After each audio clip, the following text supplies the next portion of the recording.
We মানে আমরা, এটাও কিন্তু অ্যাপোস্ট্রফির ভিতরেই আছে, এই যে অ্যাপোস্ট্রফিসের ভিতরে আছে মানে হচ্ছে এটা উনি বলেছেন। উই স্ট্রংলি কন্ডেমড, আমরা দৃঢ়ভাবে, এখানে স্ট্রং মানে যদিও শক্ত বা এখানে বোঝাবে দৃঢ়ভাবে, আমরা দৃঢ়ভাবে নিন্দা জানাচ্ছি, কন্ডেমড দিস হেনাস অ্যাক্ট, এই যে জঘন্য বা নিকৃষ্ট, হেনাস মানে হচ্ছে জঘন্য, নিকৃষ্ট বা খারাপ, অ্যাক্ট মানে এই নিকৃষ্ট যে ঘটনা, তার আমরা খুব দৃঢ়ভাবে এই নিকৃষ্ট ঘটনার নিন্দা জানাচ্ছি। Let me reaffirm Bangladesh's resolute stand against terrorism, he added.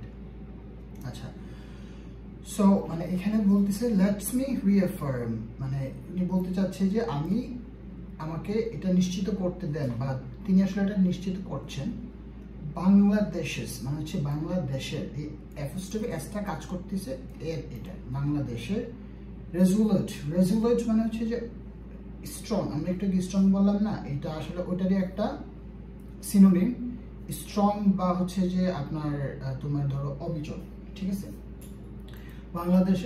বাংলাদেশের রেজুলেট স্ট্যান্ড মানে অবিচল অবস্থান, শক্ত অবস্থান, এখানে স্ট্যান্ড মানে অবস্থান, স্ট্যান্স মানেও হয় অবস্থান। এগেইনস্ট টেরোরিজম মানে হচ্ছে যে সন্ত্রাসবাদের বিরুদ্ধে, এগেইনস্ট মানে কোনো কিছু বিরুদ্ধে। হি অ্যাডেড, তিনি আরো যুক্ত করলেন।